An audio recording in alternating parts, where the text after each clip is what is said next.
Hello guys, मेरा नाम है रंजन कुमार और आप सभी का एक बार फिर से न्यू सक्सेस मंत्र चैनल में स्वागत करता हूं।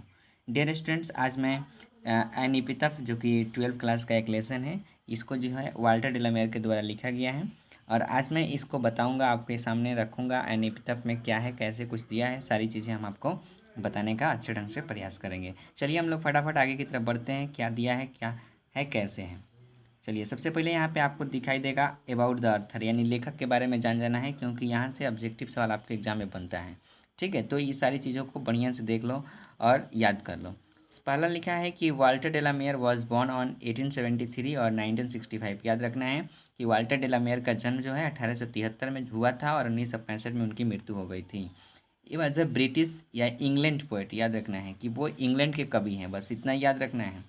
ठीक है, he was a short story writer and novelist. वे जो है छोटी छोटी कहानियाँ भी लिखते हैं और साथ में नोवेलिस्ट भी हैं।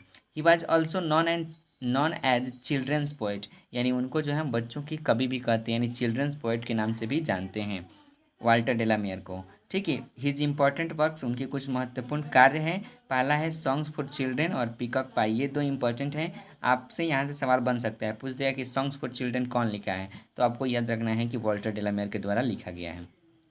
ठीक है, तो ये आर्थर के बारे में कुछ बातें थी। आपको बता देते हैं लेसन का नाम इपितप है। इपितप में क्या होता है, inscription on a tomb in memory of the dead. Dead का मतलब होता है कोई भी मरा व्यक्ति है ना, तो उसकी याद में उसके जो इंस्क्रिप्शन होता है, लेख लिखा जाता है, उसके मकबरा के ऊपर जो लेख लिखा जाता है उसी को हम लोग इपितप कहते हैं। यानी कोई व्यक्ति मर गया, वहाँ पे मकबरा बना है, मकबरा के ऊपर जो लेख लिखा जाता है, इंस्क्रिप्शन किया होता है, ठीक है, तो उसी को हम लोग क्या बोलते हैं, इपितप बोलते हैं। तो वही इंस्क्रिप्शन है on a tomb in a memory of dead.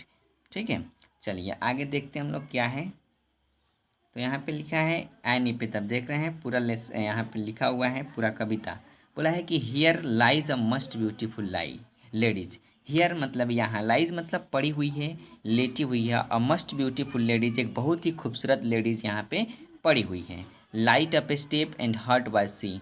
Light up step and heart was she, वह जो है धीरे धीरे इधर उधर, लाइट अप स्टेप का मतलब होता है वांडर, यानी कि भटकते रहना, एक जगह से दूसरी जगह जो भटकता है ना, उसको हम लाइट अप स्टेप कहते हैं। कह रहा है कि light up step and heart was she, यानी वह जो लेडीज़ हैं एक जगह से दूसरे जगह जाती रहती हैं, भटकते रहती हैं। आई थिंक, मैं सोचता हूँ, she was the most beautiful ladies, मैं सोचता हूँ कि वह सबसे चार्मिंग लेडीज़ है, बहुत ही खूबसूरत लेडीज़ है, बहुत ही सुंदर लेडी है। That ever was in the west country. That ever was, जो कभी हुआ करती थी, in the west countries, west countries में, पश्चिमी देशों में जो कभी हुआ करती थी। बट ब्यूटी वैनिसेस, लेकिन क्या होता है, वैनिसेस का मतलब होता है गायब होना, लेकिन जब वह मर जाती है तो उसकी ब्यूटी जो है, सुंदरता जो है, गायब हो जाता है। ब्यूटी पासेस, उसकी जो सुंदरता है वो चला जाता है, गुजर जाता है। However rare rare it be, यानी कि however rare rare it be का मतलब होता है बड़ा ही दुर्लभ है, बड़ा ही दुर्लभ है, बड़ा ही रेयर है। ठीक है, चलिए उम्मीद करते हैं ये आपको अच्छे ढंग से समझ में आ गया है। आगे है, कह रहा है कि एंड व्हेन आई क्रम्बल, कह रहा है कि एंड व्हेन आई क्रम्बल, और जब मैं मर जाऊँ, हु विल रिमेंबर। कभी कहता है कि तुम तो चली गई, ठीक है, और तुम्हारी जो सुंदरता थी, जो पूरे वेस्ट कंट्रीज में तुम्हारे जैसे सुंदर लेडीज़ कोई नहीं मिला था, और तुम तो चली गई और साथ साथ तुम्हारी सुंदरता भी चला गया। ठीक है, लेकिन कह रहा है कि एंड व्हेन आई क्रम्बल, और जब मैं क्रम्बल मतलब जब मैं मर जाऊं, तो हु विल रिमेंबर, तो मुझे कौन याद करेगा, this ladies of the west country, वह जो लेडीज़ थी ना, वे वेस्ट कंट्री की थी। ठीक है, तो ये रहा पूरा का पूरा पोएम। उम्मीद करते हैं आपको अच्छे ढंग से समझ में आ गया है। अगर आपको अच्छे ढंग से समझ में आ गया है तो लाइक करना ना भूलें और साथ में शेयर करें। शेयर सभी अपने फ्रेंड्स के पास, अपने क्लासमेट के पास पूरा शेयर करें, ताकि उसको देख के उसको अच्छे ढंग से समझ सके, एक एक वर्ड को हिंदी मीनिंग समझ सकें।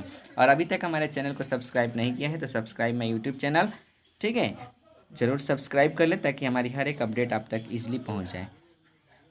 चलिए तो फिर मिलते हैं हम लोग अगले वीडियो में, तब तक के लिए bye, take care, love you all of you, जय हिंद, जय भारत।